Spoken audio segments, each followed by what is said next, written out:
Hey, you're laughing because you know it's true. You're sitting in your desk. You don't even remember what you're supposed to bring to class the next day because you're just staring at the back of his ear. You're like, oh. You're like, you know it's true. So, you're like, look at that guy. He's just sweet. Oh, look at how he carries his books. He's just so strong.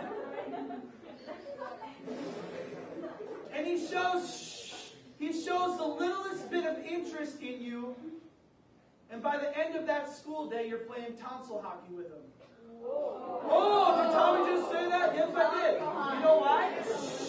I wonder. Did Tommy just say that? Yes, I did, because that's reality. That's reality. Ladies, just because the guy is good looking doesn't mean he will treat you well. Amen. And fellas, just because the lady might look like a fox doesn't mean she's all that nice, okay? So Samson. Making fun is not nice. All right. You did. Pretty. Hey, shut up. Anyway. So when it comes to dating, you need to understand that physical looks is not what it's all about, okay? It's not what it's all about. I believe that you need to present yourself well, you need to look well. Being the best you can be is obviously very important, but it's not more important than what's in here, all right? So Samson sees this woman's like, hey, I want her to be my wife. He goes to his parents and says, yo, give me her as my wife. Now, I don't know about you, but if Tristan is going to get a lot of girl attention. He's already got a lot of girl attention, my 2-year-old boy. He is awesome, all right?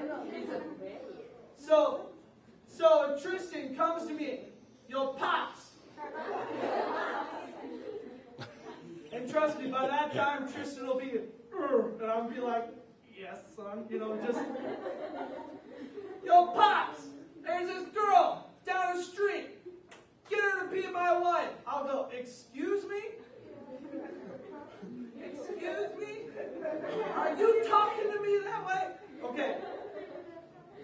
So this brings me to a reality, okay? And it should bring all of us to a reality. When it comes to our dating relationships, you don't tell your parents what you get to do. They tell you what you get to do.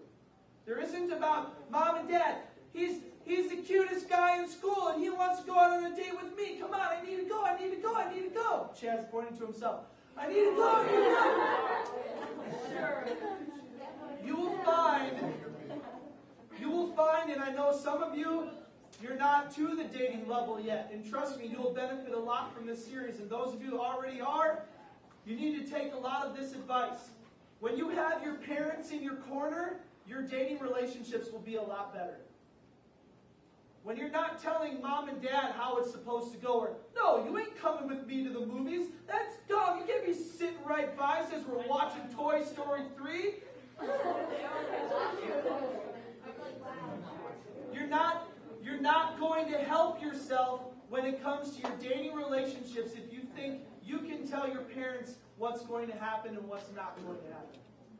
So Samson, again, makes another mistake by telling his parents, this is what's going to go down, this is what's going to happen, this is the way it is. Later on, it says he goes down, kills the lion, all this type of stuff, and it's all nice and neat and crazy. And then it says in verse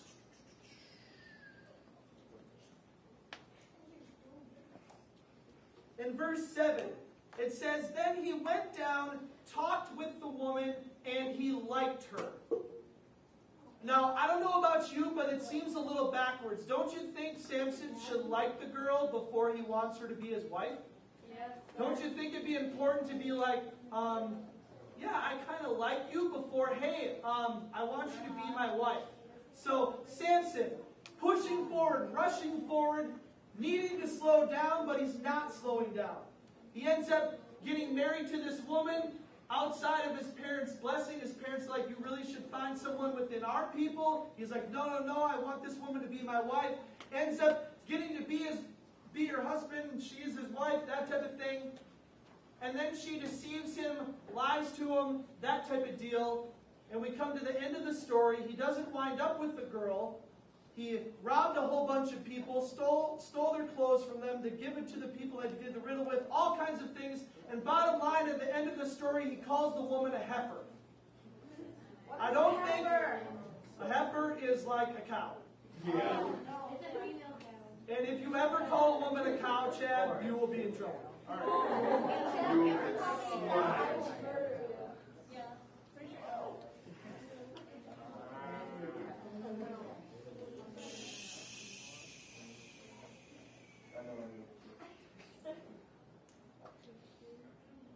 So it didn't work out for Samson. He rushed into things, didn't keep his head. He's like, man, I want to do this, I want to do this. Forcing his head through the door to this girl that he thought he loved. And at the end of the story, she's nothing more than a heifer to him. So here's the question. Here's a question you need to answer for yourself. Is it possible that that same thing could happen to you if you don't know how to slow down in relationships? Some of you might be like, Tommy, well, I don't understand. What's the purpose of going slow? Let's take this example. Let's say you get into a dating relationship, you're a sophomore in high school, and you think this person is the one and only, you're going to marry them, be with them the rest of your life. And let's say at the end of 1 week of dating, you're holding their hands, you haven't kissed them yet, but you're holding their hands. Let's say 2 months down the road, you're kissing quite frequently. 3 months down the road, you don't even care if it's in public or not. You're kissing all the time. 4 months down the road, you're to French kissing, all that type of stuff. 5 months, 6 months, you're not even to your junior year. And you're already physically to the very most limit you can possibly go before you really start making some dangerous decisions. You want to be with this person for the rest of your life. You can't get married to them until at least, let's say, 4 to 5 years from the point you started dating. And if after 4 months you're already French kissing and making out, let me tell you something, guys. You can't go any further. And for some of you, French kissing is way too far. You're like, Tommy, no, that's not true. You can do this, you can do that.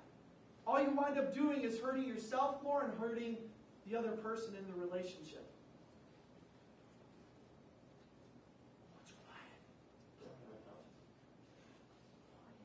So if you don't take things slow when it comes to your physical attraction to each other, what ends up happening is you come to that barrier where the clothes are still on, but we love each other.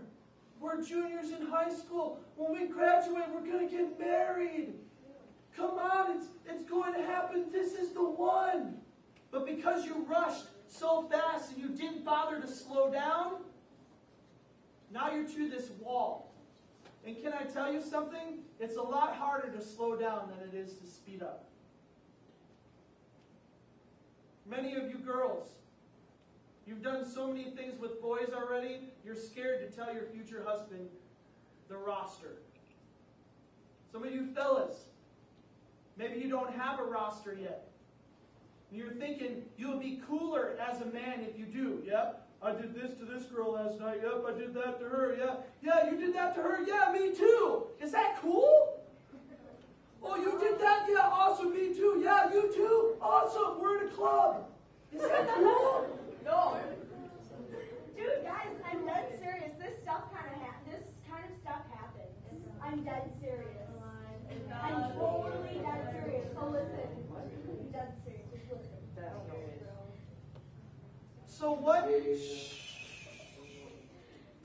So what benefit will you have? In what way do you bring more joy to your life by going fast when it comes to relationships?